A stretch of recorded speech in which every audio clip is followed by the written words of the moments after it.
todas y a todos. Vamos a dar inicio a nuestra segunda conferencia magistral. Muy buenas tardes. Nuestra conferencia magistral se denomina La visión de las mujeres en los procesos políticos electorales. Y para poder dar inicio a nuestro programa, queremos darle la bienvenida y solicitar que haga uso de la voz la licenciada Fernanda de la Cruz. Adelante, licenciada Fernanda. Muchas gracias, Vianey. Muchas gracias a todas las personas que hoy acuden a esta segunda conferencia magistral. Me permito agradecer el espacio a nombre de la maestra Alma Iglesias González, quien les envía también un cordial saludo, y un agradecimiento especial a la doctora Sol Cárdenas, quien será la encargada de dictar esta segunda conferencia magistral. Muchas gracias y bienvenidas todas. Gracias, Vianey. Gracias, licenciada Fernanda. Y desde luego darle la bienvenida también a la licenciada Sol Cárdenas, al INE, por acompañarnos, y decirles a todas mis compañeras la importancia que tiene la capacitación para la formación y desarrollo del liderazgo de las mujeres. Y antes de darle el uso de la voz a la licenciada Sol, quiero decirles que ella es doctora en Ciencias Políticas y Sociales, orientación en Ciencia Política, maestra en Estudios Políticos y Sociales y licenciada en Ciencias Políticas y Administración Pública. Todos los grados los obtuvo con mención honorífica y por la UNAM. Es candidata a Investigación Nacional del Sistema Nacional de Investigadores de CONACYT. Profesora asociada C de tiempo completo, adscrita al Centro de Estudios Políticos de la Facultad de Ciencias Políticas y Sociales de la UNAM. Cuenta con membresía en la red de politólogas, hashtag No Sin Mujeres, la Sociedad Mexicana de Estudios Electorales, SOMEE, la Internacional Political de la Federación Mexicana de la Universidad y la Asociación Mexicana de Ciencias Políticas. Sus líneas de investigación son feminismo, democracia y representación política y poder, sistemas electorales y sus efectos, mecanismos psicológicos. Las dejo a todas ustedes con nuestra ponente, la doctora Sol Cárdenas. Adelante, doctora. Muchas gracias. Bueno, pues me da mucho gusto estar el día de hoy acá por la invitación. Agradezco mucho a la maestra Alma Iglesias. Y bueno, mi presentación se titula Mujeres, Feminismo, Elecciones y Representación Política. El camino por el que las mujeres en el mundo y en México hemos transitado no ha sido fácil. Alcanzar los derechos que tenemos actualmente, ser consideradas personas en el ámbito de lo formal legal, ha implicado un largo trecho, difícil y de continua lucha del movimiento feminista. No se debe olvidar que es una lucha que aún no ha concluido y por la cual debemos estar siempre alertas. Bien decía Simone de Beauvoir, abro comillas, no olvidéis jamás que bastará una crisis política, económica o religiosa para que los derechos de las mujeres vuelvan a ser cuestionados. Estos derechos no se dan por adquiridos.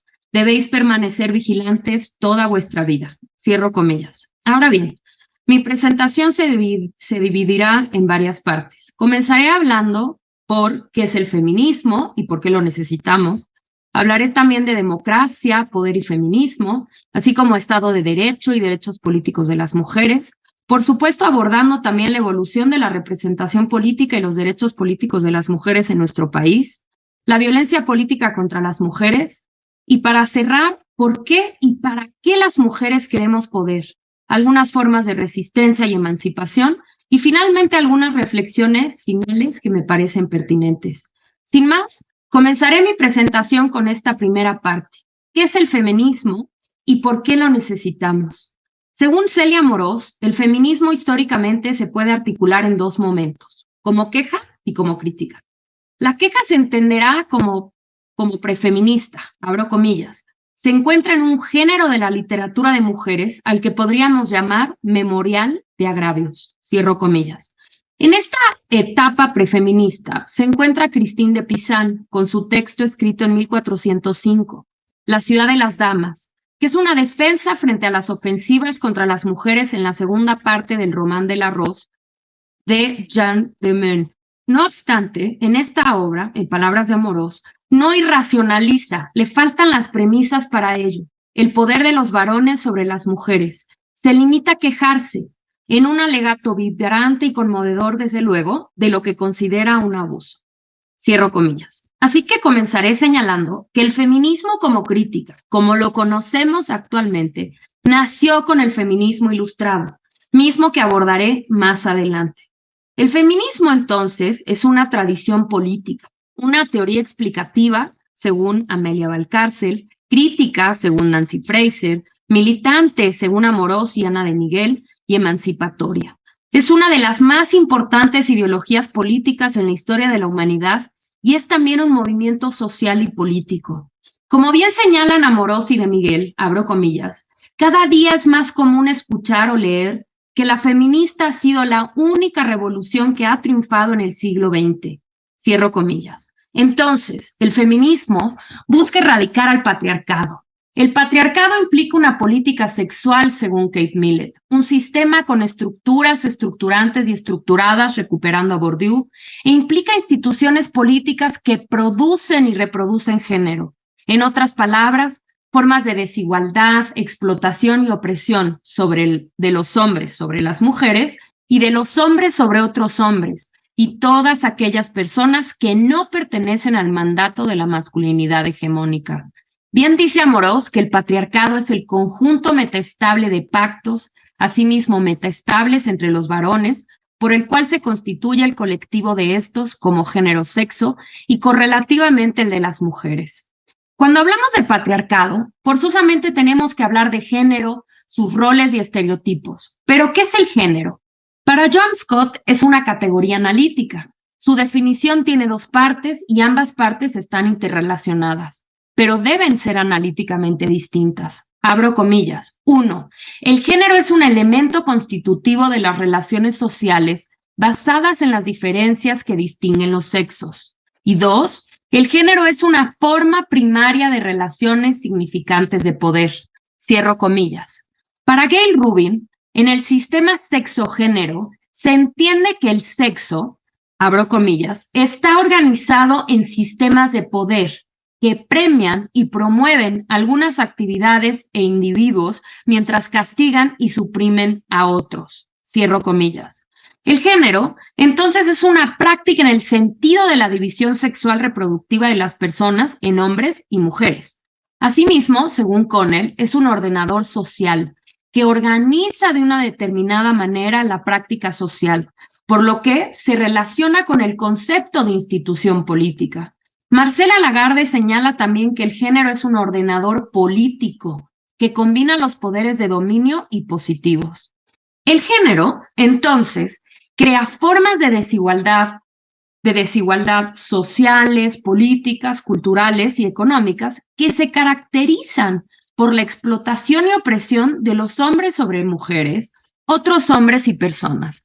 Esto es justamente, como mencioné anteriormente, lo que conocemos como patriarcado. Y es que miren, en el patriarcado, el género ordena.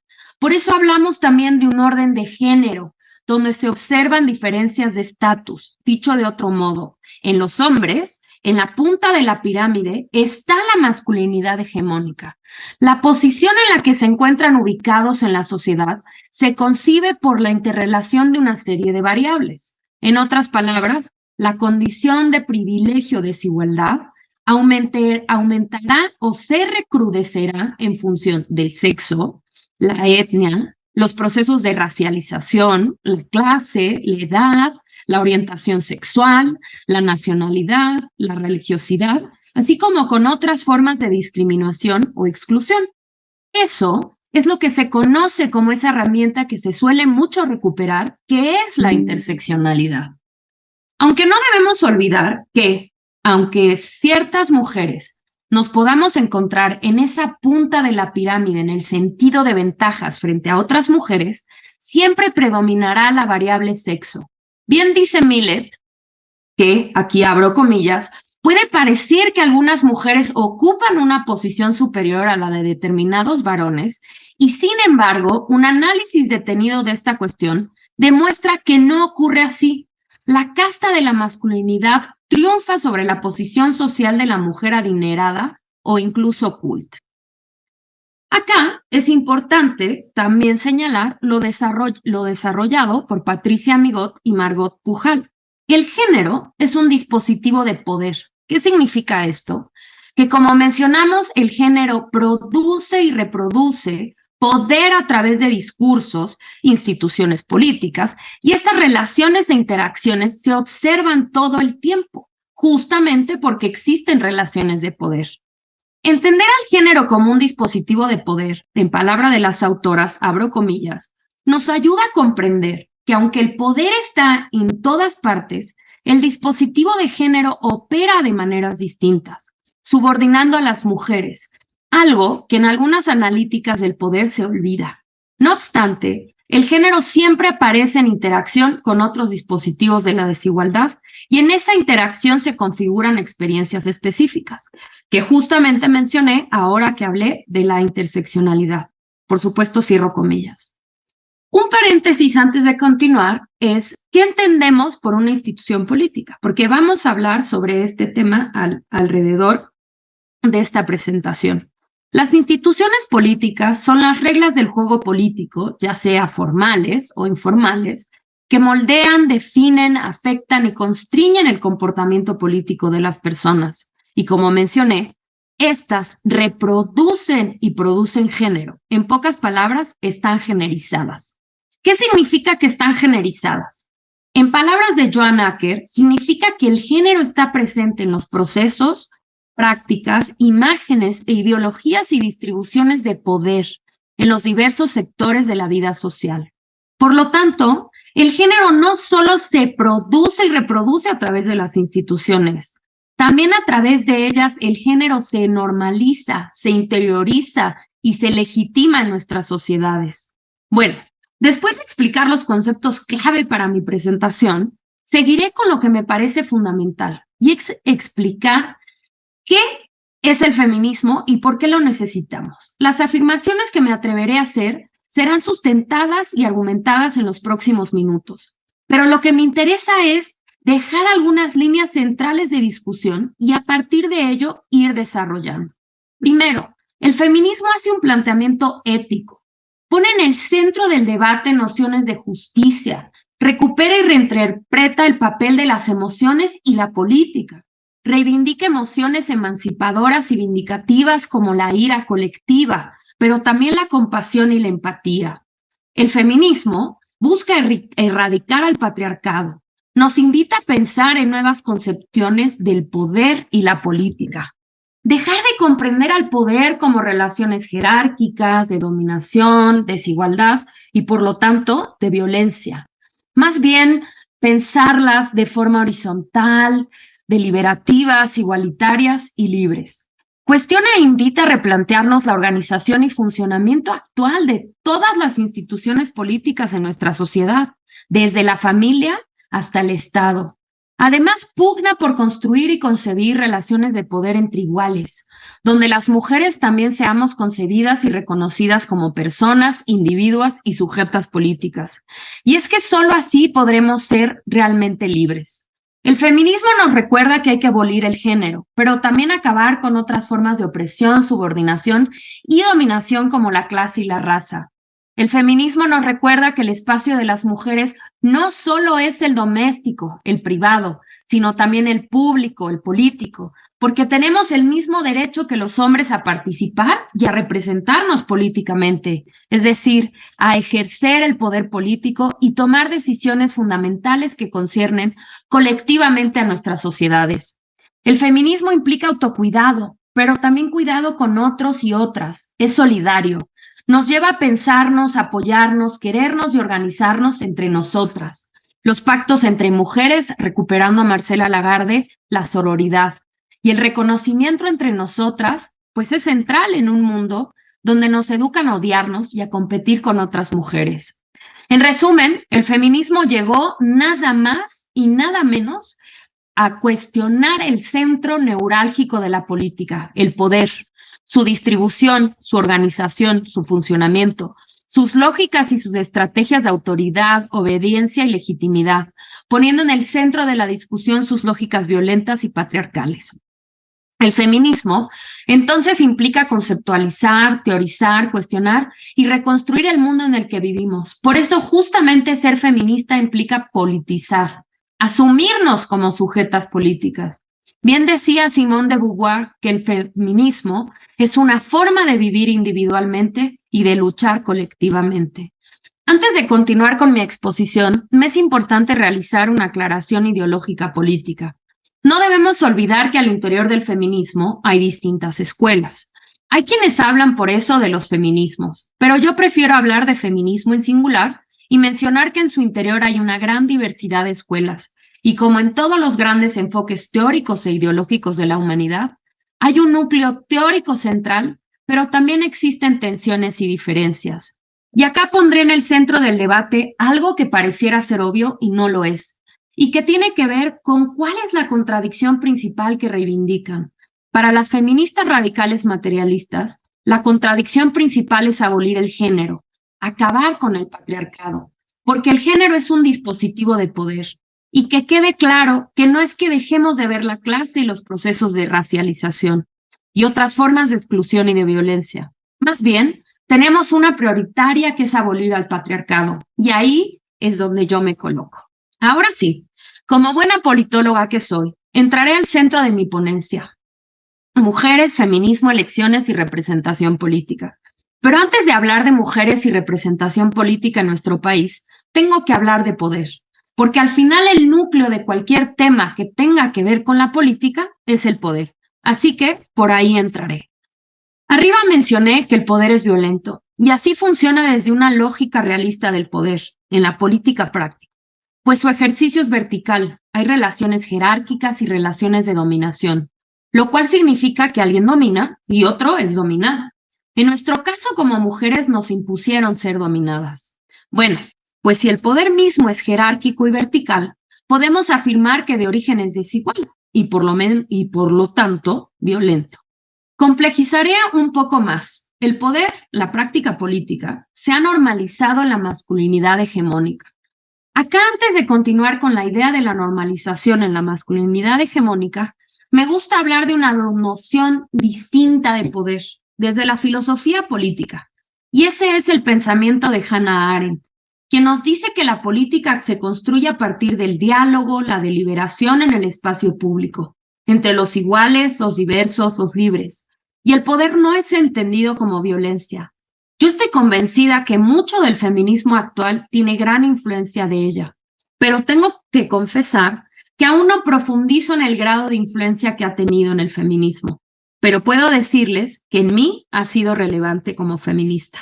Bueno, pues regreso a lo que había dicho antes de este paréntesis. ¿Por qué señalo que la noción misma de poder se ha naturalizado en la masculinidad hegemónica? Primero, en la masculinidad hegemónica se observa que los hombres tienen una posición dominante. Se imponen a aquellas mujeres, hombres y personas que no entran en esa lógica de masculinidad. La masculinidad hegemónica es violenta, porque además detenta el uso de la fuerza en caso de no ser obedecida. Esta forma de ejercicio de poder no es ajena en nuestras sociedades, aunque hay que señalar que no forzosamente se usa la fuerza física. Es relevante recordar que siempre está latente la amenaza de su uso, y además este uso se ha construido como legítimo. Recordemos que el espacio público, político, por antonomasia, ha sido justamente el espacio político por antonomasia, el público. Espacio de los iguales, de los libres, de los individuos, es decir, de los hombres. Y es que las mujeres nos impusieron el espacio de lo privado, el doméstico. Sobre este punto regresaré nuevamente más adelante, pero quedémonos con que el poder se masculinizó. Ahora bien, ya que hablé de poder, es necesario hablar de dónde se ejerce el poder político desde una lógica formal legal.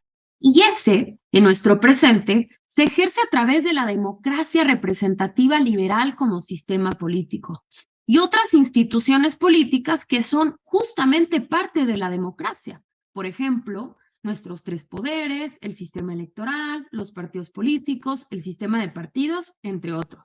Bueno, Pero para entender este sistema político democrático, debemos irnos unos siglos atrás, a la Ilustración, sobre todo a finales del siglo XVIII. Esa que inauguró la modernidad tal y como la conocemos actualmente. Es en este momento cuando surgen las bases del Estado liberal entendido como el Estado de Derecho, sobre todo ya para el siglo XIX, a partir justamente de la construcción de un pacto o contrato social producto de la voluntad general, recuperando a Rousseau. Lo que nos interesa hoy es que esta democracia es un producto de la Ilustración, pero en realidad, ¿qué entendemos por democracia y qué implica el adjetivo de representativa y liberal? Aquí recupero de forma textual la definición de Bovero. La democracia es, abro comillas, el poder, kratos, de tomar decisiones colectivas, es decir, vinculantes para todos, ejercido por el pueblo, demos, es decir, por la asamblea de todos los ciudadanos en cuanto miembros del demos, mediante la suma de libres decisiones individuales, cierro comillas.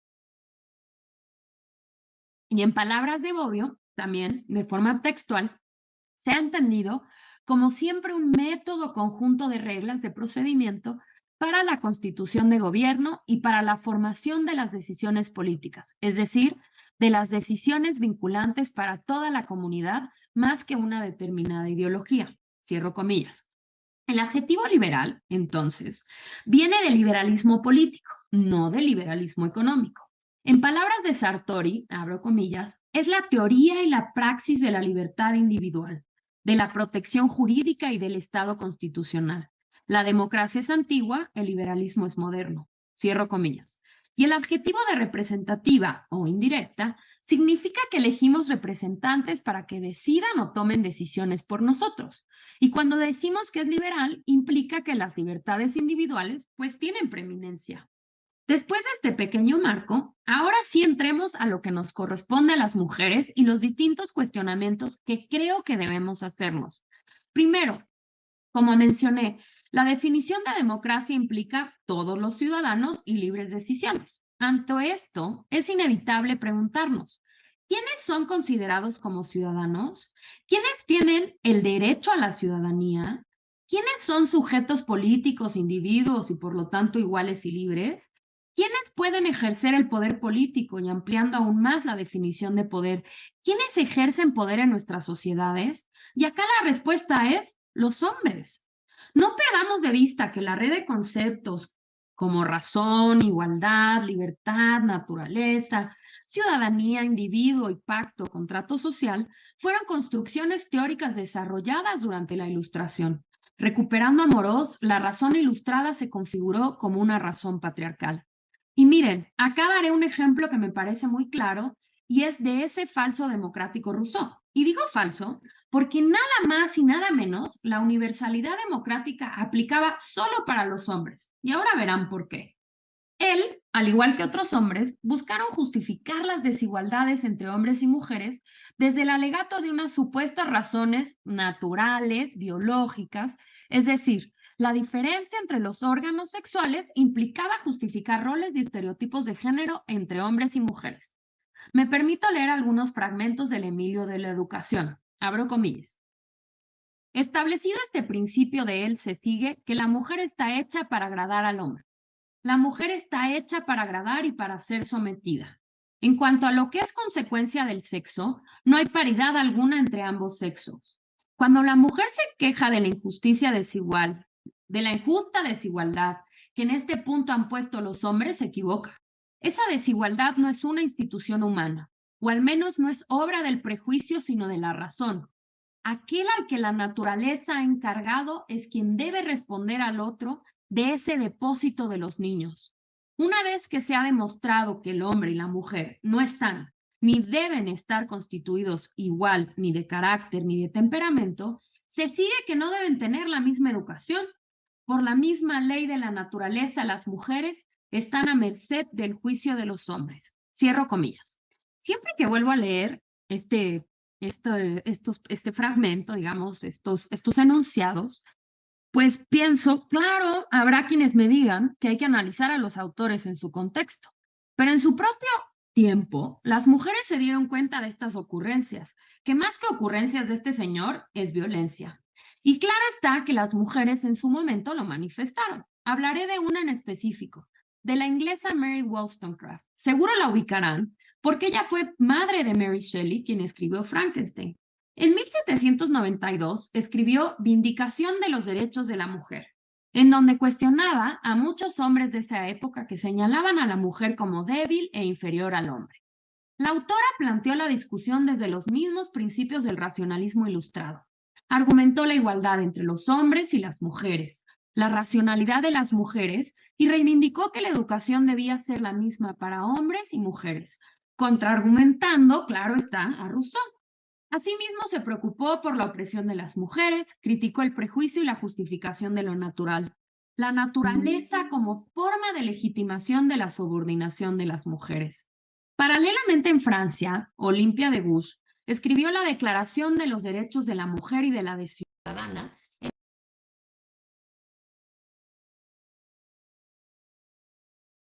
a la Declaración de los Derechos del Hombre y del Ciudadano de 1789. El texto de Degouche reivindicó que las mujeres también éramos sujetas políticas, es decir, sujetas de derechos políticos. Además buscaba, en palabras de Alicia Puleo, denunciar y remediar la falsa universalidad que esconde bajo el equívoco término de hombre al real significado de varón. Cierro comillas. Ella fue guillotinada por Robespierre en noviembre de 1793, en el mismo año que los jacobinos ordenaron el cierre de los clubes de mujeres. Al parecer era muy mala idea que nos reuniéramos y organizáramos, no fuera a ser que en realidad sí éramos racionales y políticas a pesar de sus justificaciones. Ya hablaré más adelante sobre la razón y las emociones y lo que implica para las mujeres y el feminismo. Mientras tanto, continúo. El feminismo y los movimientos de mujeres durante la Revolución Francesa, en palabras de Amorós, abro comillas, constituyeron no un fenómeno que se produjera además, sino un elemento constitutivo del propio proceso revolucionario. Hasta que las mujeres no se inmiscuyen, decía Mirabeau, no existe una verdadera revolución. Cierro comillas. Durante el siglo XIX, el feminismo aparece ya como un movimiento social. En opinión de Ana de Miguel, ya con un carácter internacional, con una identidad autónoma, teórica y organizativa. Cierro esta idea. En este siglo, a las mujeres se le negaban sus derechos civiles y políticos. La influencia de la revolución industrial llevó a que las mujeres salieran al ámbito laboral, pero sus condiciones eran terribles. De Miguel señala que el feminismo decimonónico se divide en tres corrientes: las sufragistas, las socialistas y las anarquistas. Me enfocaré en las sufragistas porque el hilo conductor de esta ponencia pues son los derechos políticos de las mujeres en democracia. Las sufragistas, según de Miguel, lucharon por la igualdad en todos los terrenos apelando a la auténtica universalización de los valores democráticos y liberales. En Estados Unidos, inicialmente, el movimiento sufragista estuvo muy relacionado con el movimiento antiesclavista. En 1848, en Nueva York, se firma la Declaración de Seneca Falls, o Declaración de Sentimientos, que daría origen a este movimiento. En este documento participaron las feministas Elizabeth Cady Stanton y Lucrecia Mott. Sus principales demandas exigían una ciudadanía civil plena, la defensa de sus derechos como votar, ser votadas, afiliarse y participar en organizaciones y reuniones políticas, así como terminar con las restricciones económicas, como tener propiedades, abrir cuentas corrientes y participar en el comercio. Entre las feministas sufragistas más destacadas se encuentran Cady Stanton y Susan P. Anthony.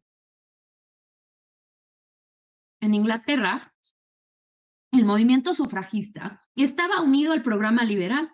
En 1866, en el Parlamento, Stuart Mill y Fawcett presentaron la iniciativa en favor del voto femenino, que obviamente fue rechazada, y a partir de este momento se crea la Sociedad Nacional Pro Sufragio, que fue liderada por Lydia Becker. Durante esta época hay una historia interesante que recupera Carol Pateman y que muestra cómo las mujeres nos vinieron a contar que la palabra hombre era genérica, abro comillas. Hoy en día, a las feministas se nos dice con frecuencia que no debemos sentirnos ofendidas por el lenguaje masculino, ya que hombre en realidad significa ser humano. A pesar de que, cuando en 1867, en apoyo al primer proyecto de ley de sufragio femenino en Gran Bretaña, se sostuvo que hombre, en referencia al jefe de familia, era un término genérico que incluía a las mujeres. El argumento fue rechazado firmemente. Cierro comillas.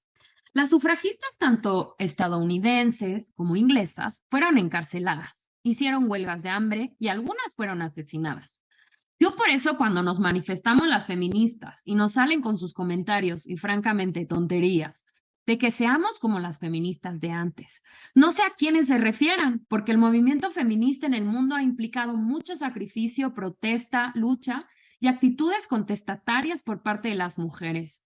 No olvidemos que las revoluciones, los cambios radicales de raíz en el mundo se han hecho no pidiendo permiso. Por eso es que todavía no entiendo muy bien a qué se refieren cuando nos vienen a decir cómo debemos ser, actuar, luchar, manifestarnos las feministas, comparándonos con las de antes. En fin, regreso. En los periodos anteriores, las mujeres y el feminismo visibilizaron la opresión masculina sobre ellas. Durante la Revolución Francesa se hablaba que las mujeres eran el tercer estado dentro del tercer estado. Y más tarde, en el siglo XIX, la socialista Flora Tristán bien dijo que las mujeres son el proletariado son el proletariado del proletariado. Y la sufragista estadounidense Cady Stanton afirmó que los hombres libres tratan a sus mujeres como si fueran varones feudales. Al final, el primer país en el que las mujeres adquirimos el voto fue Nueva Zelanda, en 1893. Las estadounidenses lograron el voto en 1920 y las inglesas en 1928. En México, alcanzamos el voto a nivel federal hasta 1953. Bueno, todo lo anterior para llegar a la conclusión y decir entonces que la democracia y la representación política se han sustentado históricamente en el paradigma hegemónico de lo universal y neutro, siendo que en realidad ha operado desde la falsedad y la lógica androcéntrica y patriarcal. No perdamos de vista que la democracia de los antiguos y de los modernos nació incompleta. Los derechos que tenemos actualmente son producto de nuestras ancestras y del movimiento feminista. Hasta aquí dejaré esta parte de la historia y más adelante recuperaré esa parte del movimiento de mujeres feminista en nuestro país.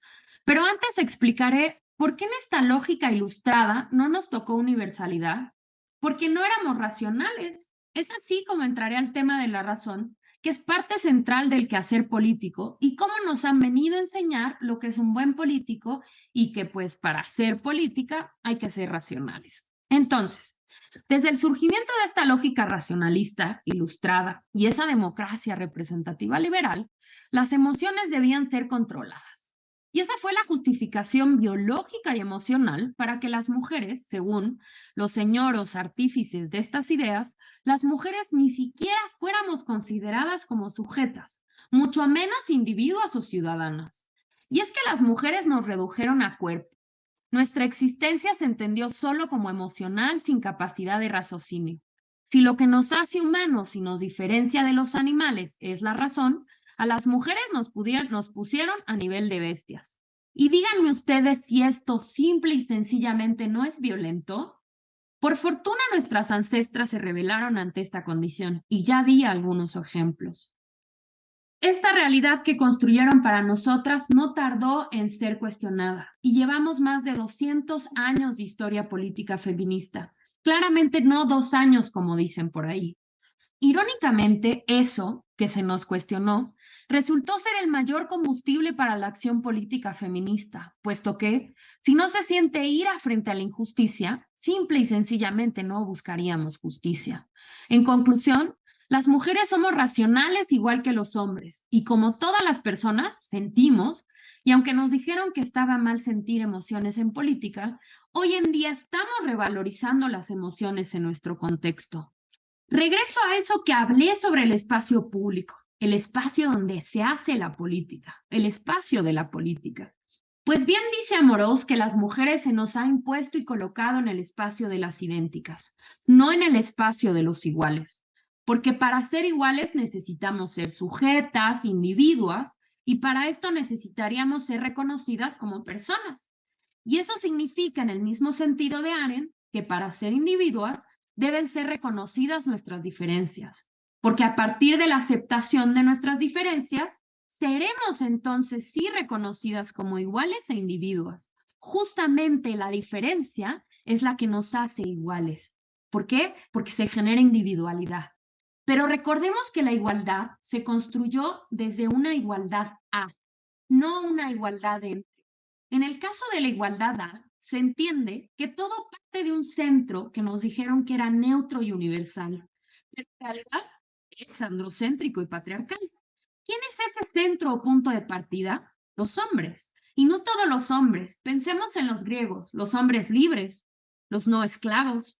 Y pues en el proceso histórico, digamos que esos iguales eran aquellos hombres que pertenecen al mandato de la masculinidad hegemónica. Así que lo diré de forma clara. Mujeres y hombres no hegemónicos, simple y sencillamente quedamos fuera, porque no éramos considerados iguales, ni libres, ni individuos.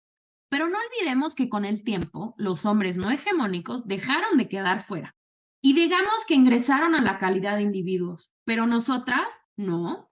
Seguimos peleando por ser consideradas individuas iguales, libres y autónomas, más allá de los meros ordenamientos jurídicos. Las mujeres pugnamos por la igualdad entre los distintos, diversos, plurales. Ahora bien, hablaré un poco de cómo los hombres en el ámbito de los derechos políticos alcanzaron esa universalidad y las mujeres, al menos en el ámbito jurídico, fue gracias a la democracia y al Estado de Derecho. Bueno, pues regreso y recupero esta última idea. No se debe olvidar que será a partir del surgimiento del liberalismo político y la democracia liberal representativa, de la que ya hemos hablado, quienes reivindicaron esos derechos naturales de los hombres. Ojo, solo de los hombres. Y será justamente el momento que llevará a la construcción de las bases políticas para el surgimiento del Estado de Derecho en el siglo XIX. Y acá haré otro paréntesis. ¿Qué es eso del Estado de Derecho? Y me regresaré rápidamente al presente, porque la noción ideal para nuestras sociedades es en realidad el Estado constitucional y democrático de derecho. Según Cárdenas, toda constitución debe contar con, y acá abro comillas, 1, catálogo amplio y con garantías suficientes de protección de los derechos fundamentales de las distintas generaciones de derechos. 2, organización democrática del poder. 3, supremacía constitucional que haga efectiva la idea de constitución normativa. 4, mecanismos suficientes de defensa o control constitucional. 5, instrumentos participativos y deliberativos para la democracia. 6, mecanismos anticorrupción, transparencia y rendición de cuentas. 7, instrumentos de control jurídico y democrático por el gobierno y la ciudadanía a los poderes fácticos. Cierro comillas. Bueno, digamos que esto es lo que tenemos en la actualidad en lo formal legal, porque en la práctica política deja mucho que desear el funcionamiento de nuestro Estado constitucional de derecho. Pero bueno, hablemos de ese ideal al que se aspira en la democracia representativa liberal, enmarcada justamente en un Estado de derecho, y cuyo sistema político se tendría que respetar y reconocer los derechos fundamentales y humanos. Según Ferrajoli, los derechos fundamentales son aquellos derechos subjetivos que corresponden universalmente a todos los seres humanos en cuanto dotados del estatus de personas, de ciudadanos o personas con capacidad de obrar. Cierro comillas. Bien dice Marshall que la evolución de los derechos fundamentales, particularmente los civiles, sucede en el siglo XVIII, los políticos en el XIX y los sociales en el XX. Actualmente se puede hablar de esos derechos de cuarta generación. Es así que en el ámbito de los derechos políticos, el voto masculino se volvió universal durante el siglo XIX y principios del siglo XX. En cambio, las mujeres en la mayoría de los países comenzaron a votar y ser votadas en el siglo XX, sobre todo en la segunda mitad. Los derechos humanos, según Ferrajoli, son los derechos primarios de las personas y conciernen indistintamente a todos los seres humanos, como el derecho a la vida y a la integridad de la persona, la libertad personal, la libertad de conciencia y manifestación del pensamiento, el derecho a la salud y a la educación y a las garantías penales y procesales. Cierro comillas. Ahora bien, los derechos políticos son derechos secundarios de la ciudadanía, abro comillas. reservados únicamente a la ciudadanía con capacidad de obrar, como el derecho de voto, el de sufragio pasivo, el derecho de acceder a los cargos públicos y en general todos los derechos potestativos en los que se manifiesta la autonomía de política y sobre los que se fundan la representación y la democracia política. Cierro comillas. La realidad es que en nuestro país los derechos políticos operan como derechos secundarios de la ciudadanía y no como derechos humanos, a pesar de la importante reforma constitucional de 2011 en materia de derechos humanos. Bueno, después de esta contextualización, hasta la fecha, en materia de Estado de Derecho, iré a lo que me interesa el día de hoy, la representación política de las mujeres en nuestro país. Definiré qué se entiende por representación política y ahora sí hablaré sobre la evolución del movimiento feminista en nuestro país y las reformas políticas más relevantes en materia de derechos políticos para las mujeres, de dónde venimos y dónde estamos. Según Hannah Pitkin, la representación política se refiere a hacer presente algo que de hecho no está presente. Este concepto se liga a la participación política, a la ciudadanía y a la toma de decisiones vinculadas al poder. La forma en la que se comprende la representación política es fundamental para el entendimiento de su ejercicio, la responsabilidad y la responsividad, así como la transparencia y rendición de cuentas de su ejecución. Ahora bien, la representación política es una institución política y me atrevería a señalar que es la institución política por antonomasia de la democracia. El problema es que esta tampoco está exenta de producir y reproducir género, porque está inserta en un sistema patriarcal y además no solo produce y reproduce género, sino también otras formas de opresión y desigualdad que se interrelacionan con la categoría género. Es así que se vuelve significativo analizar cómo y por qué la democracia y la representación política pueden ser excluyentes a pesar de partir de supuestos principios neutrales y universales de libertad e igualdad. En pocas palabras, cómo y por qué a través de la historia se han naturalizado y operado como androcéntricos. En este sentido, por un lado, me parece que desde el feminismo debemos criticar las nociones fundantes de la democracia y su red de conceptos. Pero por el otro, también es importante recuperar que la democracia y la representación política han sido las instituciones políticas que han permitido la implementación de leyes, medidas, acciones afirmativas o positivas, para que las mujeres y otros grupos históricamente excluidos vayamos alcanzando mayores igualdades y libertades en los distintos ámbitos de nuestras vidas. En consecuencia, no debemos prescindir de ellas, más bien debemos generar discusiones y nuevos planteamientos que busquen ampliar, dar plenitud y universalizar esta red de conceptos y su ejercicio, ejercicios más plurales, diversos y deliberativos. Las mujeres históricamente no nos hemos representado a nosotras mismas. Los hombres, por su condición genérica, tienen, en palabras de Lagarde, derecho y el poder de representarse, de actuar y hablar a nombre propio. Nosotras no. Se nos ha prohibido implícita y explícitamente representarnos. Según Lagarde, abro comillas, las mujeres tienen la imposibilidad de actuar a nombre propio porque es mal visto o se considera innecesario o redundante y deben aceptar ser representadas simbólica, jurídica y políticamente por los hombres. Cierro comillas. Abogar por representarnos a nosotras mismas, no nos confundamos, es un tema de justicia. ¿Por qué nos sorprendemos tanto o cuestionamos que el 51% de la población se encuentre representada? No entiendo, más bien, por qué si nos indigna tanto la representación en los congresos de ciertos partidos políticos por el simple hecho de que su porcentaje de votación es mucho menor al porcentaje de escaños que tiene, ¿por qué no nos indigna de la misma manera el hecho que históricamente los hombres han estado sobrerepresentados? En fin, recordemos que la participación y representación política de las mujeres en México es relativamente reciente, desde mediados del siglo pasado. Y además, no olvidemos que porque tuviéramos derecho a votar, eso significaba forzosamente que estaríamos representadas en los congresos, por lo que se volvieron necesarias una serie de acciones positivas o afirmativas de las que hablaré más adelante.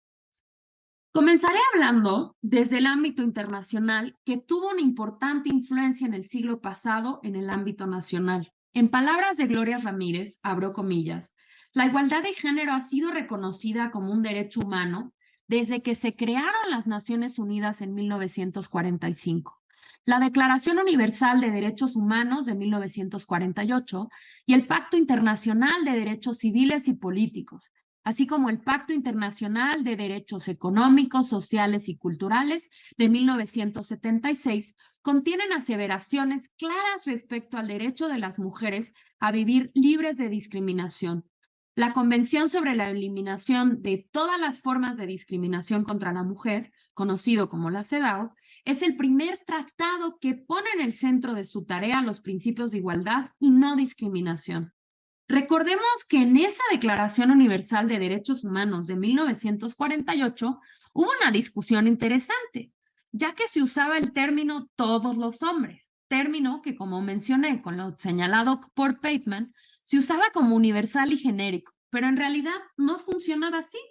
De hecho, Serajan Sameta, una mujer proveniente de la India, que en palabras de Ramírez, abro comillas, se le reconoce ampliamente por haber realizado un cambio significativo en el lenguaje del artículo primero de la Declaración al reemplazar la frase todos los hombres nacen libres iguales por todos los seres humanos nacen libres e iguales. Fue un acuerdo dejar fuera de cualquier duda que la Declaración Universal de Derechos Humanos se refería a todos, tanto a hombres como a mujeres. Cierro comillas. Imagínense nada más que en realidad las mujeres seríamos consideradas personas hasta mediados del siglo pasado. Con respecto a México, los primeros registros que se tienen del movimiento sufragista en México se detectan en Zacatecas en 1824, cuando un grupo de mujeres escribieron al Congreso Constituyente solicitando ser tomadas en cuenta para participar en la toma de decisiones, petición que por supuesto fue rechazada. La realidad es que las mujeres continuaron en el siglo XIX con esta lucha.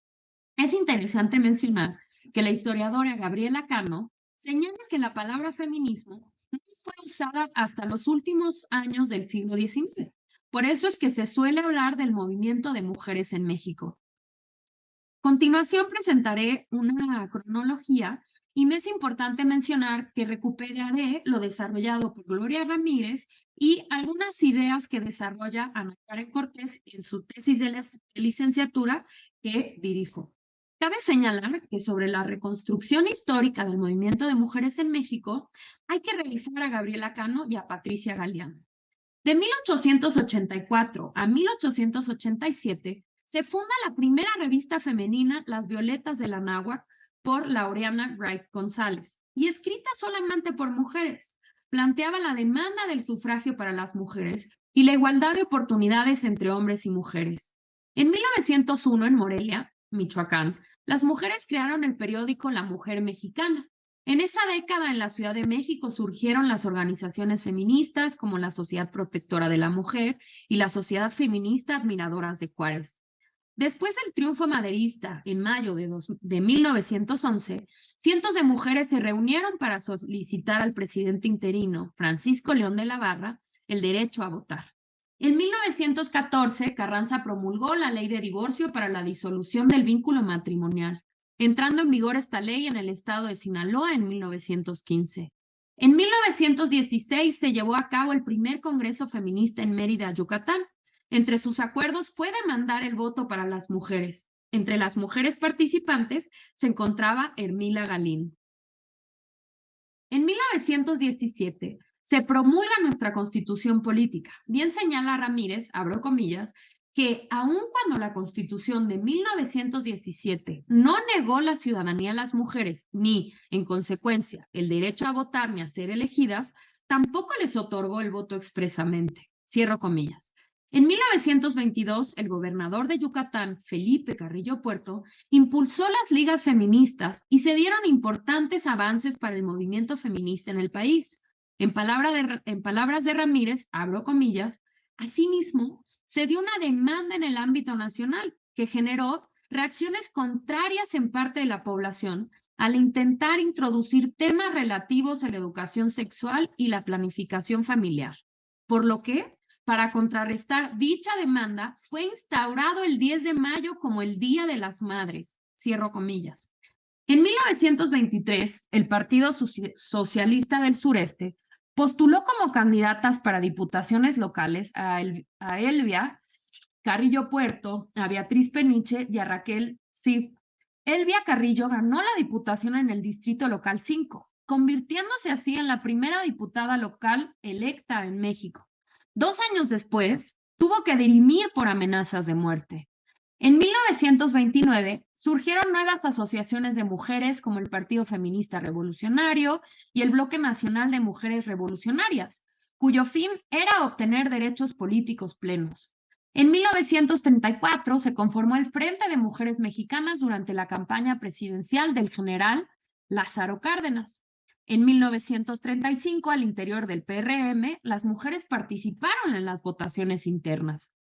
En 1938, Aurora Mesa Andraca se convirtió en la primera presidenta municipal en Chilpancingo, Guerrero. En 1946, el 24 de diciembre, cuando era presidente Miguel Alemán, la Cámara de Diputados aprobó una adición al artículo 115 constitucional, entrando en vigor el 12 de febrero de 1947. En este, se establecía que en las elecciones municipales participarían las mujeres en igualdad de condiciones que los hombres, pudiendo votar y ser votadas. Con respecto a las primeras presidentas municipales están María del Carmen Martín del Campo en Aguascalientes y Aurora Fernández fue nombrada como delegada en Milpalta y Guadalupe I. Ramírez en Xochimilco, acá en la Ciudad de México. En 1953, finalmente, cuando era presidente Adolfo Ruiz Cortines, el 17 de octubre, se publicó en el Diario Oficial de la Federación el nuevo texto del artículo 34 constitucional que decía: son ciudadanos de la República los varones y las mujeres que, teniendo la calidad de mexicanos, reúnan además los siguientes requisitos: haber cumplido 18 años siendo casados o 21 si no lo son y tener un modo honesto de vivir. Y finalmente, después de obtener el voto las mujeres, en 1954, por primera vez, una mujer fue electa como diputada federal. Tal fue el caso de Aurora Jiménez de Palacios por Baja California. Un año después, para este mismo cargo, fueron electas Marcelina Galindo Arce de Chiapas, Remedios Albertina Ezeta del Estado de México, Margarita García Flores de Nuevo León y María Guadalupe Ursúa Flores de Jalisco. Será hasta 1964 que las mujeres tuvimos representación en el Senado de la República. Tales fueron Alicia Arellano Tapia y María Lavalle Urbina por los estados de Sonora y Campeche respectivamente. Miren, y es que si analizamos la historia de la conformación por sexo, tanto de la Cámara de Diputados y Diputadas como de senadores, observaremos que para el caso de la Cámara de Representantes de 1952 a 1991, en 14 legislaturas, el máximo porcentaje de representación de las mujeres fue 12%. Y esto fue en el periodo de 1988 a 1991. Mientras que el menor fue en la legislatura de 1952 a 55. En el caso del Senado, la conformación fue similar en 6 legislaturas, de 1964 a 1991. El máximo que se observa fue de 16% de mujeres y el mínimo 3%. Es un hecho que a partir de 1994 a la actualidad se observa un incremento gradual de la representación política de las mujeres. Y esto no es casual. Se debe a las reformas políticas electorales en materia de cuotas y paridad de género. Y es que no perdamos de vista que no por el simple hecho que la ley permitiera a las mujeres participar políticamente, significaría que estaríamos ahí. La primera parte de esta exposición se trató sobre esto, hablar sobre los impedimentos estructurales que no son cualquier cosa para que las mujeres accedamos y ejerzamos plenamente el poder político. Ahora bien, ¿qué es eso de las acciones positivas o afirmativas? Ejemplos, pues son las cuotas de género que acabo de mencionar. Ojo, estas acciones no deben confundirse con privilegios. Son instrumentos jurídicos que buscan lograr nivelar lo que de origen es desigual. Las acciones afirmativas o positivas, según la Ley General para la Igualdad entre Mujeres y Hombres, cito, son el conjunto de medidas de carácter temporal, correctivo, compensatorio y o de promoción encaminadas a acelerar la igualdad sustantiva entre mujeres y hombres. Las cuotas de género, entonces, son una medida que busca compensar, corregir, incentivar y garantizar la participación y la inclusión de las mujeres en candidaturas y, por tanto, en cargos de decisión de los partidos y del Estado, buscando acabar con prácticas patriarcales de desigualdad, violencia, dominación y exclusión de las mujeres en la vida pública política. Desde la década de los 90, en América Latina y sobre todo en México, se pusieron en funcionamiento cuotas de género. En un inicio, estas no eran obligatorias, aunque conforme ha ido evolucionando, adquirieron este estatus, sobre todo desde la década de 2000. Al principio, con la reforma de 1993 al entonces Código Federal de Instituciones y Procedimientos Electorales, COFIPE, se recomendó a los partidos políticos promover una mayor participación de las mujeres en la vida política del país a través de la postulación de mujeres a cargos de elección popular. En 1996 se definió que los partidos políticos no podrían postular a más del 60% de candidaturas de un mismo género, aunque no eran obligatorias porque no había sanción. Sería hasta 2002 que se establece el porcentaje de 70% máximo para candidaturas propietarias de un mismo género. De igual manera, se estableció un orden en las candidaturas plurinominales y al final se establecieron sanciones por el incumplimiento, aunque exceptuaban las cuotas cuando eran candidaturas de mayoría relativa, producto de procesos de selección internos. En 2007, se estableció la relación 60-40 de candidaturas de un mismo género y que en las listas de plurinominales se colocaran al menos 2 mujeres en cada segmento de 5 candidaturas. Será hasta la reforma política de 2014 y la creación de la Ley General de Instituciones y Procedimientos Electorales, LEGIPE, que se tomarían en serio las cuotas.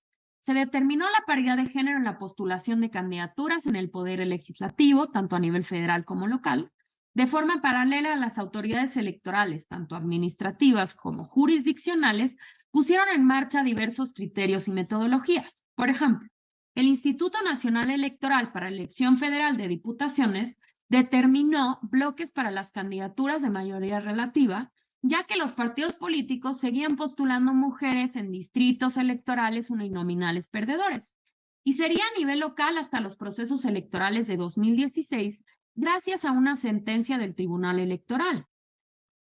Justamente en 2016, a nivel local, se comenzarían a establecer estos bloques. Y quiero señalar que aún hay entidades federativas que en lugar de establecer 3 bloques, alta, media y baja competitividad, establecen únicamente 2, alta y baja. Y bueno, eso tiene efectos para las mujeres.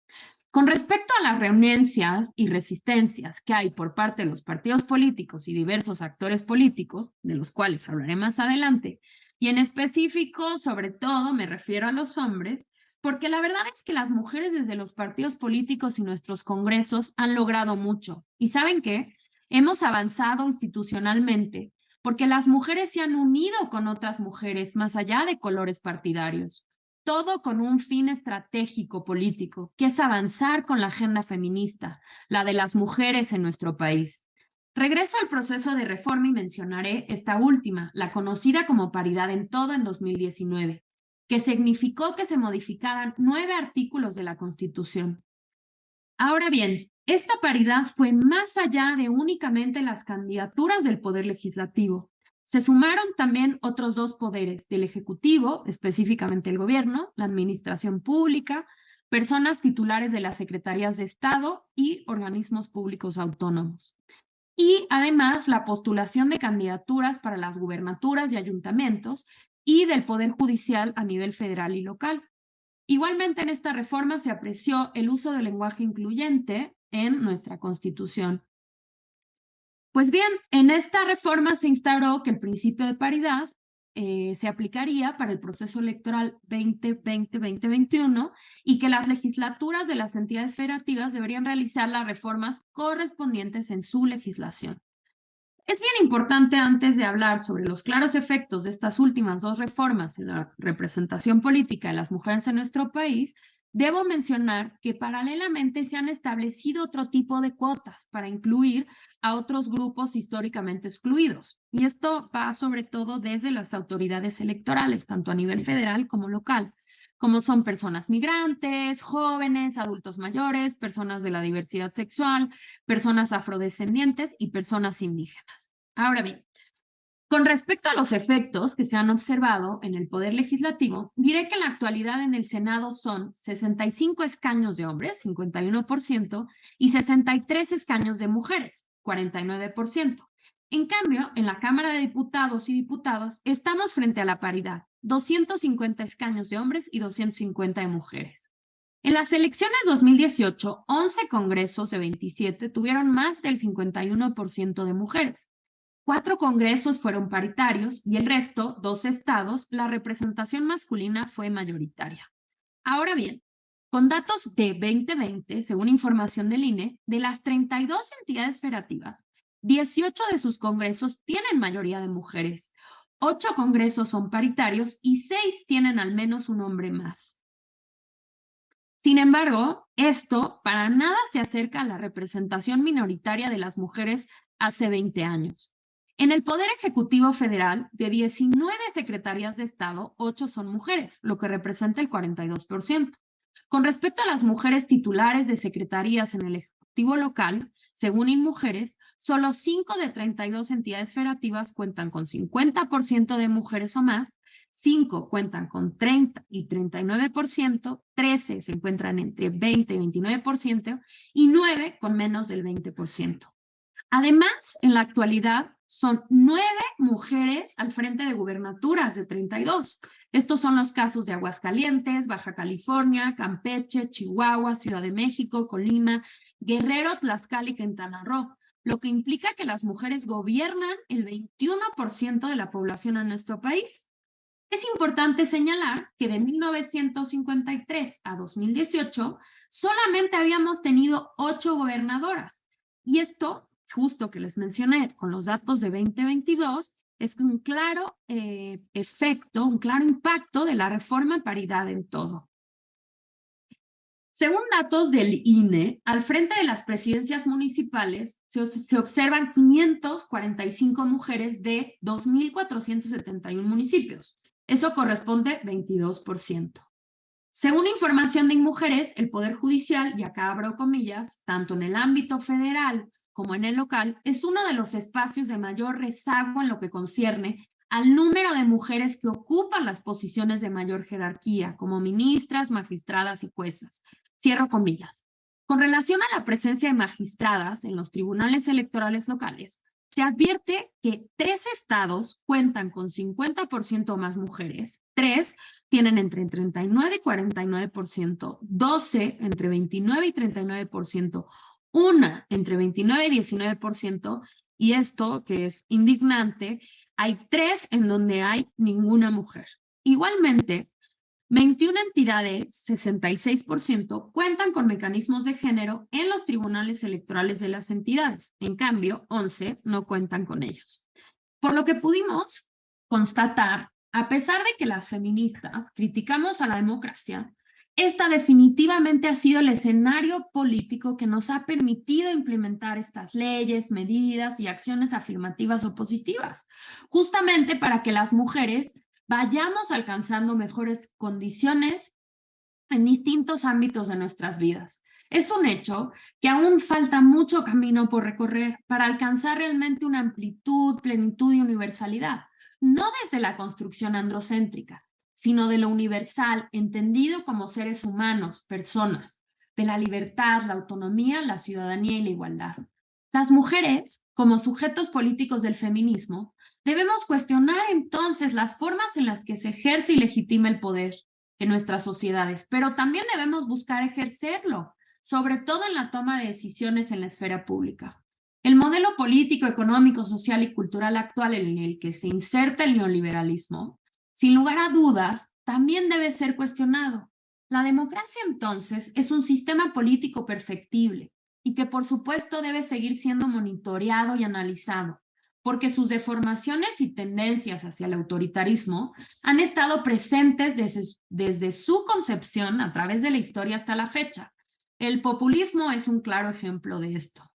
Y ahora que he estado hablando de democracia, siempre me pregunto si realmente podemos hablar de democracia en un país donde 11 mujeres son asesinadas diariamente, y mi conclusión hasta ahora ha sido la misma. No, no es posible. Lograr una sociedad de plenos derechos para las mujeres implica superar condiciones de desigualdad, violencia y opresión, las cuales se han profundizado, obviamente, con los efectos del COVID-19 en la vida de las mujeres. Y no solo esto, en el ámbito específico de la política, se vislumbran altos niveles de violencia política contra las mujeres, sobre todo las que viven en el acceso y en el ejercicio del poder. Tenemos desde actitudes de letargo y falta de voluntad política en muchas ocasiones por parte de actores políticos y partidos políticos para erradicar las asimetrías de género, hasta ataques directos a candidatas y mujeres que se encuentran en la toma de decisiones. Esa violencia se sigue recrudeciendo, es un hecho, conforme las mujeres vamos ganando presencia en ese espacio público. Acuérdense, el de los hombres. Porque no olvidemos que a nosotras se nos asignó el espacio privado, lo doméstico. Es una afrenta para el patriarcado, que por un lado las mujeres rompamos con esa esfera que se nos asignó, y por el otro, que además busquemos participar en esa que no se nos asignó. Ampliaré un poco más y hablaré de forma general sin centrarme en actores o partidos políticos específicos. Por ejemplo, cuando se presentan los procesos de armonización a nivel local de las distintas reformas que impulsaron la paridad de género y la regulación de la violencia política contra las mujeres, en ocasión no se realizaron las reformas en los tiempos establecidos o simple y sencillamente no se efectuaron. También están los casos de negarse, dar largas para no incluir mujeres. Se observan también claros casos de violencia política al interior de los partidos, la conformación de las candidaturas, las presidencias de las comisiones parlamentarias, de los puestos más altos de toma de decisiones en los distintos niveles de gobierno. ¿Cuál es el argumento según quienes se resisten a la participación y representación política de las mujeres? Pues la reproducción una y otra vez de estereotipos de género. Las mujeres no estamos capacitadas, no somos inteligentes, somos emocionales, histéricas y toda una serie de afirmaciones que no tienen sustento alguno. Es que el prejuicio y la reproducción una y otra vez de actitudes machistas y patriarcales. A diferencia de las mujeres, las habilidades y capacidad de los hombres no suelen ser cuestionadas. ¿Por qué entonces sí cuestionan a las mujeres? Ahora bien, ya di algunos ejemplos de formas en las que se manifiesta, pero me gustaría hablar un poco más sobre qué es la violencia política contra las mujeres. Primero decir que se manifiestan diversas esferas y ámbitos en el acceso y ejercicio del poder político por el hecho de ser mujeres. Su propósito es impedir, obstaculizar, restringir, vulnerar, afectar y o evitar que éstas participan y accedan a cargos públicos buscando que se retiren de la contienda y b, ejerzan plenamente las atribuciones referentes a sus cargos públicos o de representación política. A su vez, esta violencia puede ser producida y reproducida por diversas instituciones políticas y por los mismos sujetos. En México, la primera iniciativa legislativa para tipificar este tipo de violencia se presentó en 2012 y a partir de ahí se presentaron muchas iniciativas. En 2016, el Tribunal Electoral del Poder Judicial de la Federación, en conjunto con otras instancias, aprobaron una primera versión del protocolo para atender la violencia política contra las mujeres, mismo que sería actualizado en 2016. Desde ese entonces, este tipo de violencia se enmarcaría en la violencia de género. En 2018, la Sala Superior del Tribunal emitió la Jurisprudencia 21-2018, que fija los elementos para acreditar la existencia de violencia política de género que debe considerar en el acto u omisión de quien juzga. En abril de 2020, se reformaron y adicionaron disposiciones en 6 leyes generales. En resumen, entre los cambios más relevantes se visualiza, por ejemplo, que en la Ley General de Acceso de las Mujeres a una Vida Libre de Violencia, se incluyera la violencia política como una manifestación más de la violencia contra las mujeres. Se determinó que se entiende por esta y se enumeran las conductas que podrían ser consideradas como una manifestación de este tipo de violencia. En general, la reforma buscó incentivar una cultura en las instituciones político-electorales que promoviera la no violencia y el respeto a los derechos político-electorales de las mujeres. Y por el otro, se tipifica esta forma de violencia como delito. Las modificaciones antes mencionadas en violencia política tendrían efectos importantes tanto a nivel local como para las autoridades electorales, tanto jurisdiccionales como administrativas. Sus efectos se pueden observar en la gran diversidad de legislaciones locales. Y quiero señalar que a pesar de los importantes progresos que se distinguen en el trabajo legislativo sobre la violencia política contra las mujeres, esta ha ido a la alza. Los datos de los procesos electorales 2018 y 2021 lo demuestran.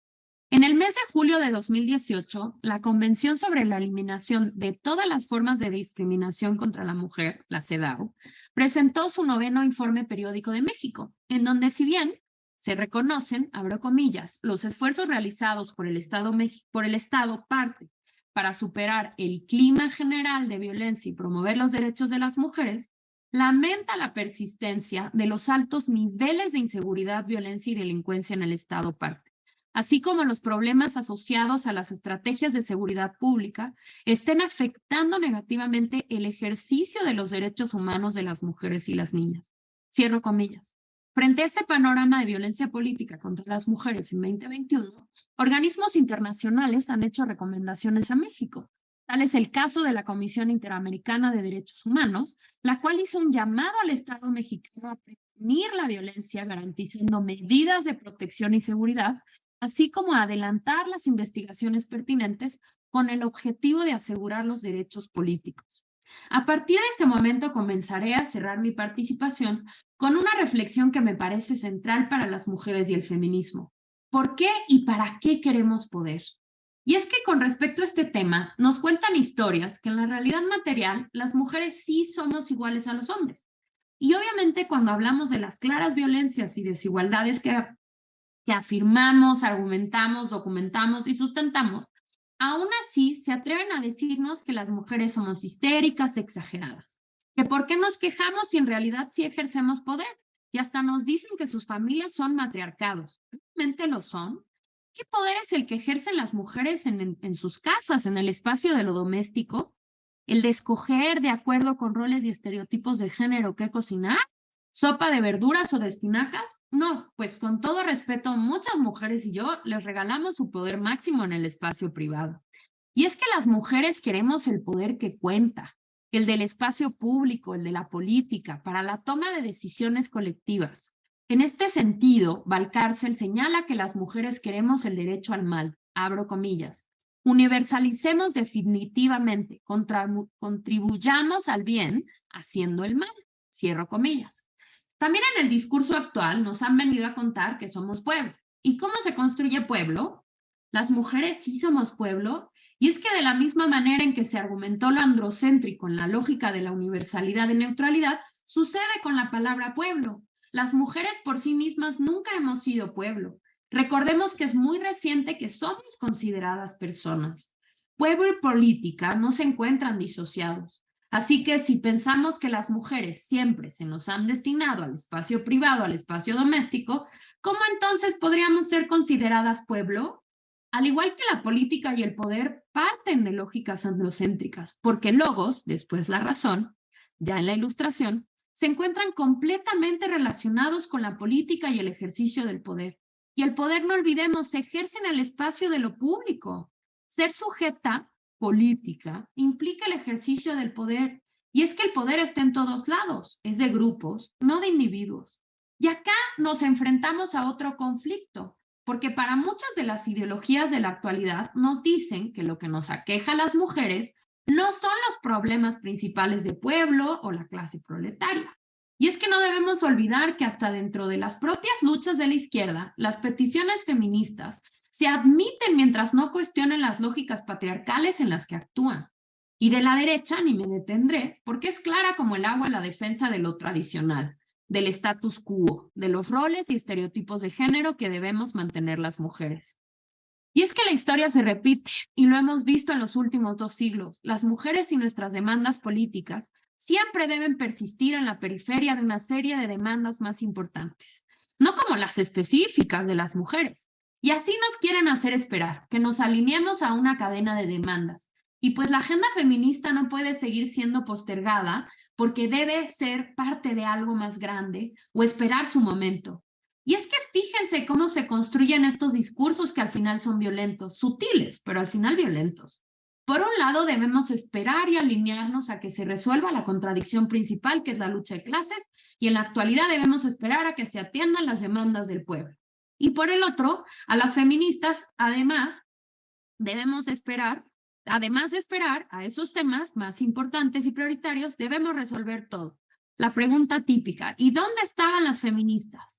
¿Y dónde estaban las feministas cuando cayó el meteorito? Pues no sé, estábamos luchando por una demanda clara, abolir el patriarcado, ser consideradas sujetas políticas, libres, iguales y autónomas, ser individuas, personas, nada menos y nada más.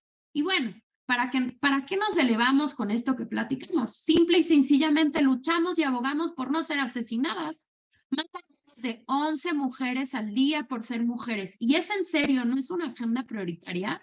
Es que nos responden que a los hombres también los matan. Sí, es cierto, pero ojo, 1, sí, por otros hombres, y 2, no los matan por ser hombres. Se matan entre ellos por poder, territorio. Existen otros componentes. En fin, regreso a la idea que quisiera recuperar, pues es que ser iguales, individuas, sujetas políticas, implica también ser libres, definirnos no a partir de los hombres, sino de nosotras mismas. Y ese proceso, ¿cómo lo logramos? Desde este momento, comenzaré hablando de algunas formas de resistencia y emancipación. Siempre he creído que una forma de resistencia son los procesos de concientización. No puede haber emancipación sin conciencia de nuestra propia condición y situación en el mundo. Y para eso necesitamos sentir y también politizar, como he tratado un poco de ir haciendo con esta presentación. Recuerden que el feminismo es emancipatorio y resiste frente al patriarcado. Es una realidad que es doloroso cuando concientizamos y analizamos al papel que nos relegaron a las mujeres. Pero eso no significa que no tengamos capacidad de resistencia. Y acá, por supuesto, no me refiero a que el cambio esté en una misma o en una lógica individualista de si cambio yo, cambia el mundo. Más bien creo que si hacemos consciente de qué trata el patriarcado, podemos generar estrategias colectivas e individuales para modificarlo. Pero por favor no olvidemos que es un sistema totalizador que lo permea todo, que se reproduce y produce a través de estructuras o instituciones, como les queramos llamar, estructuradas y estructurantes, desde el Estado hasta la familia, están en todos lados. Acá me quiero centrar en reivindicar el papel de las emociones para el feminismo y la relevancia de la ética en los procesos de politización y ejercicio del poder. En democracia, la búsqueda de legitimidad se construye desde el consenso. Una democracia donde no hay pluralidad y oposición no es democracia. En política, para llegar a acuerdos debemos convencer, persuadir, hacer uso de la retórica. Aunque nos digan que la construcción del consenso es racional, la realidad es que para ello influimos, negociamos, llegamos a acuerdos, y en ese proceso político no debemos perder de vista que participan sentimientos y emociones. Como bien dice Victoria Camps, abro comillas, no basta conocer el bien, hay que desearlo, no basta conocer el mal, hay que despreciarlo, cierro comillas. Esto significa que no hay razón práctica sin sentimientos, ya que la razón no elimina los sentimientos, los transforma, modifica un sentimiento en otro distinto o más moderado, que se vuelve parte de la forma de ser de la persona. Todo esto supone que los sentimientos y las emociones llevan a la acción, porque la razón por sí sola no logra movilizarnos. Esto es fundamental. Yo diría que la acción política requiere de la emoción y de la razón. Pero más allá de ello, me parece que una reflexión central es si la política puede prescindir de la ética. Y pareciera que en la práctica política es así, pero no debería ser así.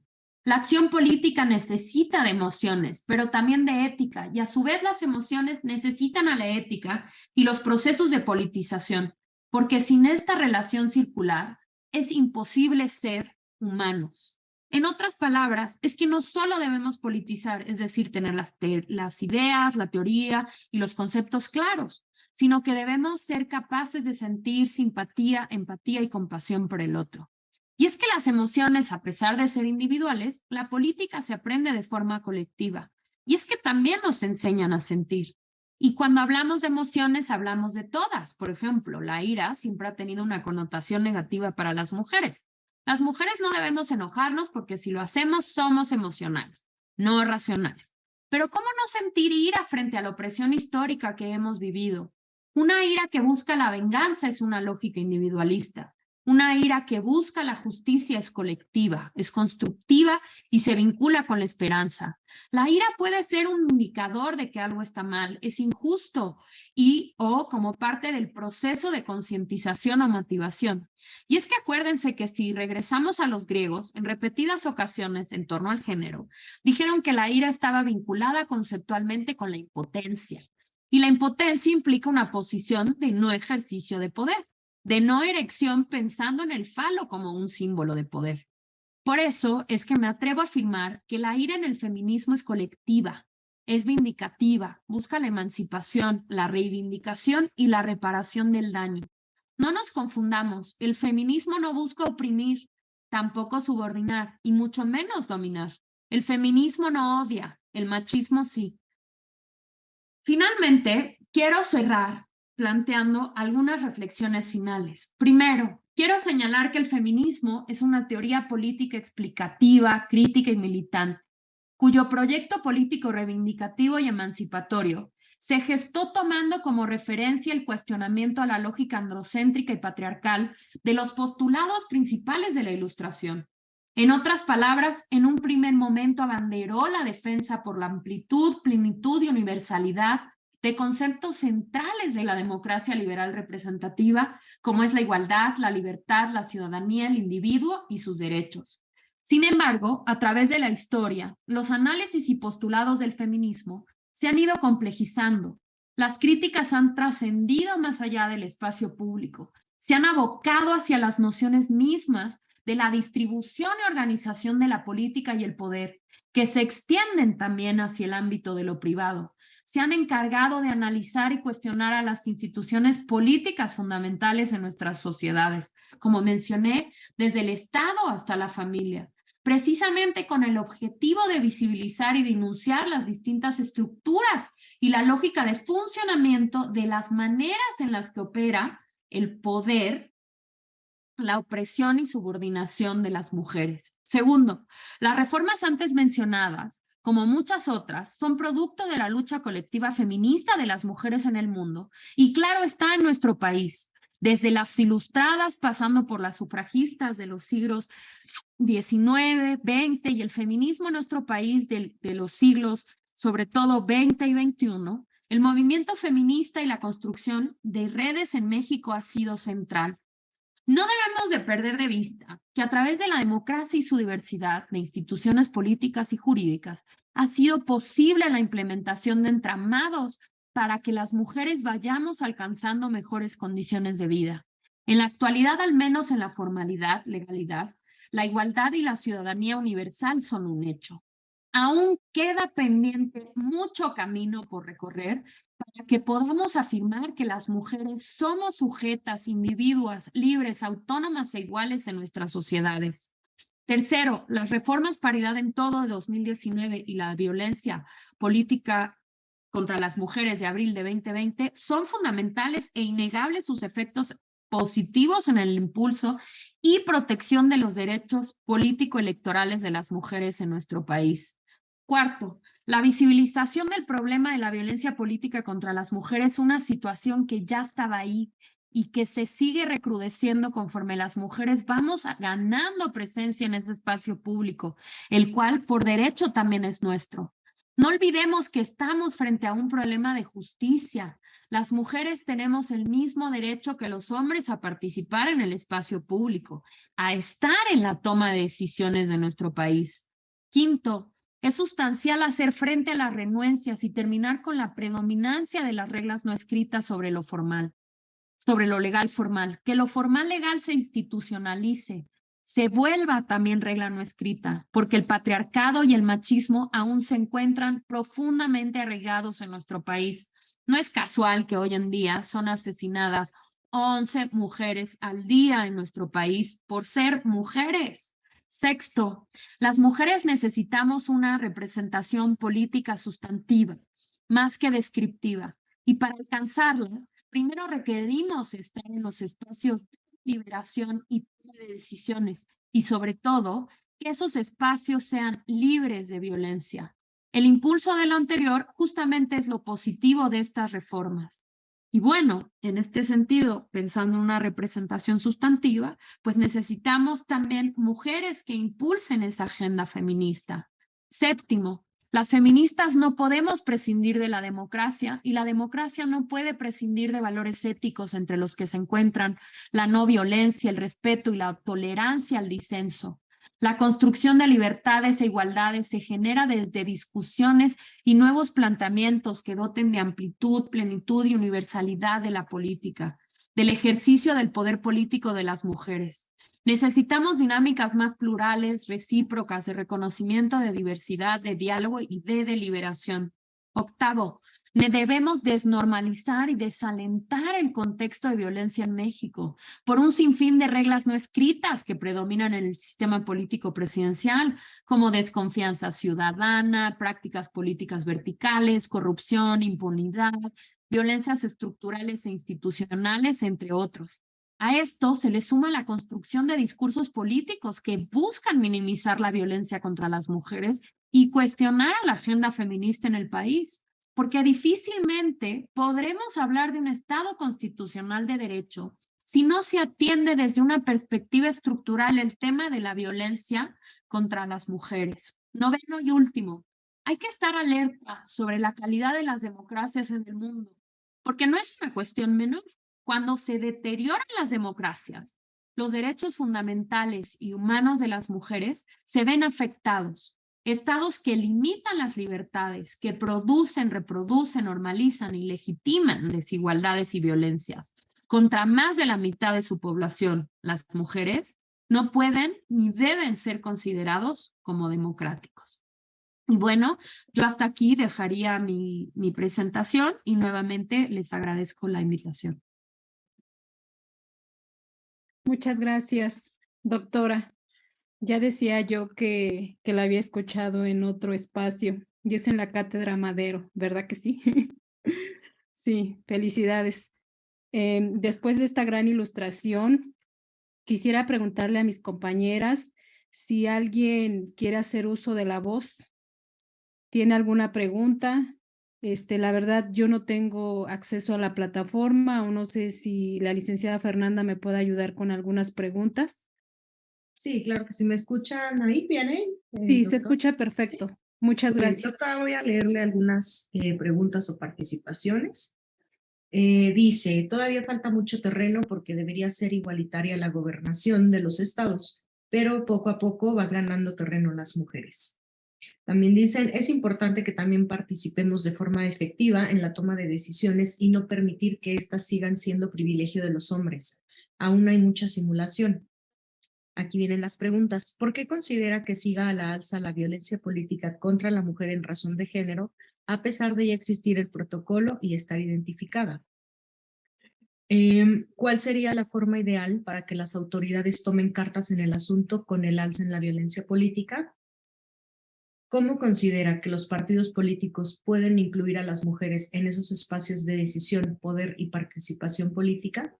Hay profesionalización, pero no lanzan invitación o no las ¿Te parece bien si voy contestando algunas y luego si quieres, mira, con respecto a la razón del alza de la violencia contra las mujeres, pues en realidad siempre ha existido, pero parte de lo que traté de transmitir en la presentación es que el hecho de que las mujeres estemos ejerciendo el poder es una para el patriarcado, es una afrenta para los hombres, porque desde, digamos, si nos vamos desde los griegos o la propia, lo que hablaba del tema de la ilustración y la democracia, y sobre todo en el momento de la democracia, no, de la ilustración, cuando surge justamente esta democracia representativa liberal, empieza esta dicotomía que digamos que ya existía, pero no era exactamente como es ahora en la época de los griegos, entre el espacio público y el privado. Y a las mujeres no mataron el espacio privado,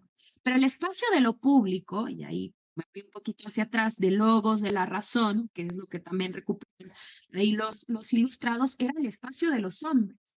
Se hace la política y se ejerce el poder es en el espacio de lo público. Y nuestro espacio, nos dijeron claramente, es el doméstico, el privado. Pues es una afrenta para los hombres que las mujeres nos hayamos metido en su espacio. ¿Cómo nos atrevemos, ¿no?, a ejercer poder?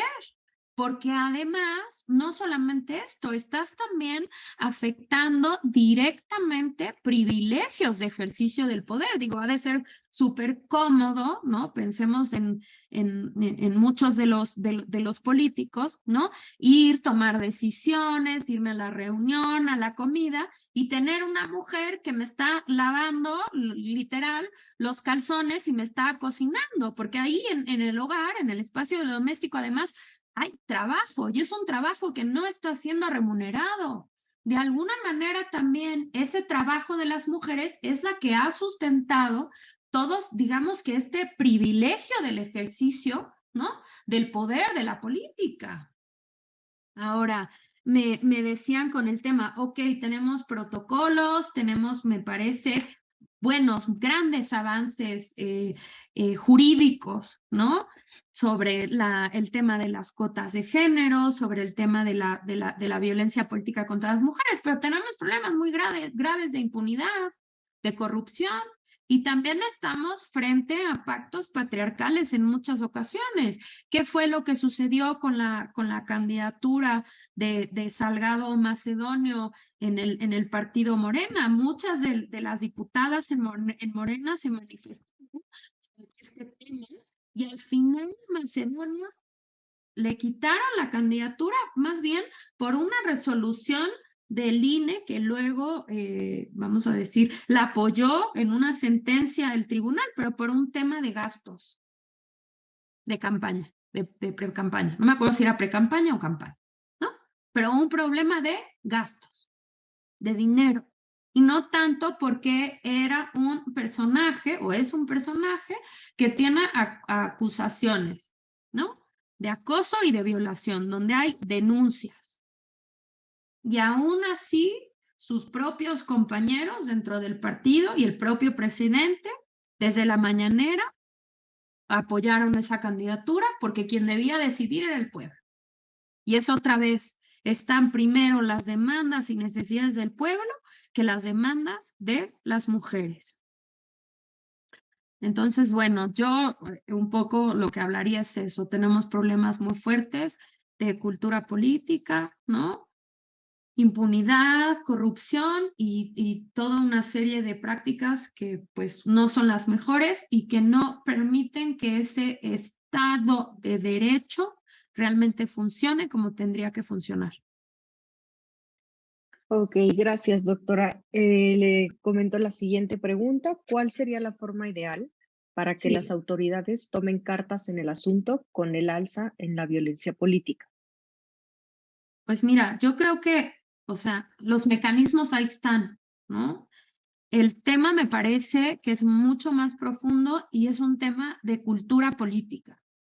Es decir, de nada sirve, digamos, o sea, a ver, no voy a minimizar, o sea, en eso sí quiero ser muy clara, o sea, es muy importante el avance que se ha hecho, pero si no hay integralidad y estructuralidad en esto que se está modificando con toda una serie de políticas públicas que atiendan de forma estructural la violencia contra las mujeres, muy difícilmente la violencia política va a acabar. Es decir, si seguimos teniendo una cultura política patriarcal en donde quienes toman las decisiones importantes, desde la familia hasta pensemos en instituciones políticas como el Congreso, ¿no?, la administración pública, son los hombres, pues difícilmente me parece que podremos avanzar, ¿no? Porque al final la violencia política contra las mujeres es una manifestación más de la violencia contra las mujeres.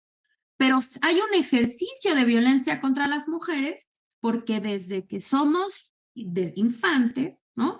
Vamos interiorizando todas estas relaciones de poder en el sentido pensado desde una lógica vertical, en donde cuando nos dijeron cuáles eran nuestros roles, yo siempre digo, pues a las mujeres salimos perdedoras porque nos tocaron los peores, sumisas, tontas, renegadas, y las mejores, digamos, cualidades les tocaron a los hombres, ellos son los inteligentes, poderosos, ¿sí? Entonces, ¿qué es lo que tenemos que hacer? Que esas cualidades sean de personas más que en un sentido genérico. Entonces, otra vez, ¿a dónde voy?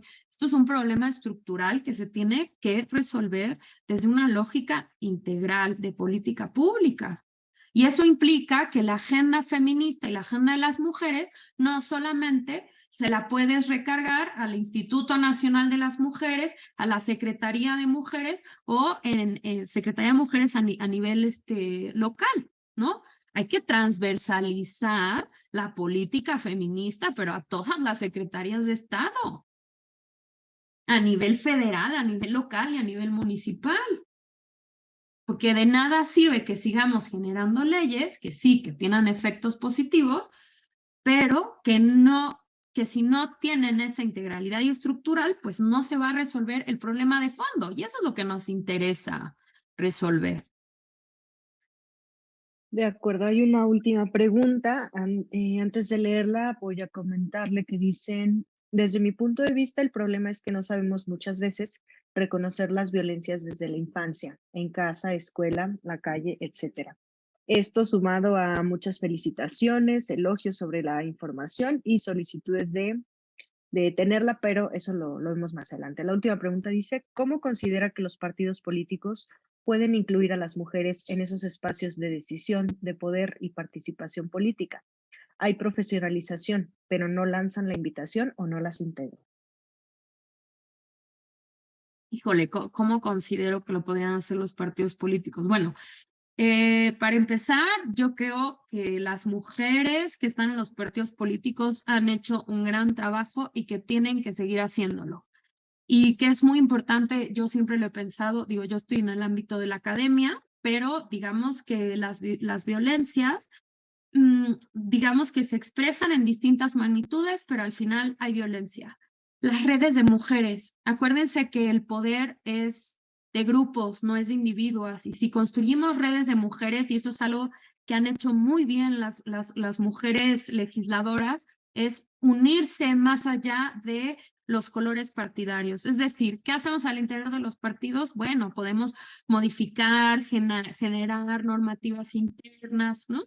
Por lógicas paritarias, igualitarias, ¿no? Con las mujeres, pero por el otro lado también creo que las mujeres al interior de los partidos pues tienen que seguirse organizando y luchando, ¿no? Frente a muchos de los compañeros que en muchas ocasiones en realidad ni siquiera son conscientes, o algunos sí, ¿no? Que no quieren perder sus propios privilegios, pero que no dejan pasar a las mujeres. ¿Por qué? Porque tiene que ver que desde la infancia justamente interiorizamos todas estas violencias.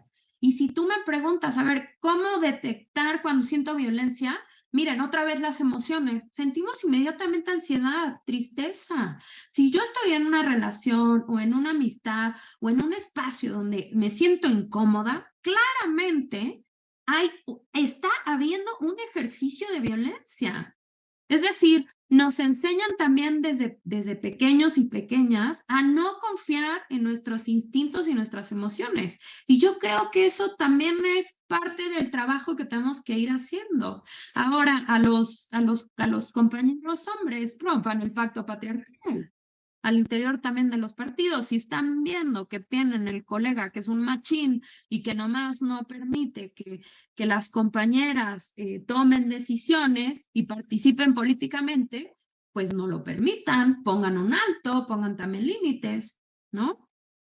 Creo que es eso, me parece. Muy bien, preguntas ya no tenemos más, o déjenme por favor dar una última revisión, Sí. pero sino le mandan felicitaciones, excelente conferencia, excelente ponencia y solicitan tener esta información.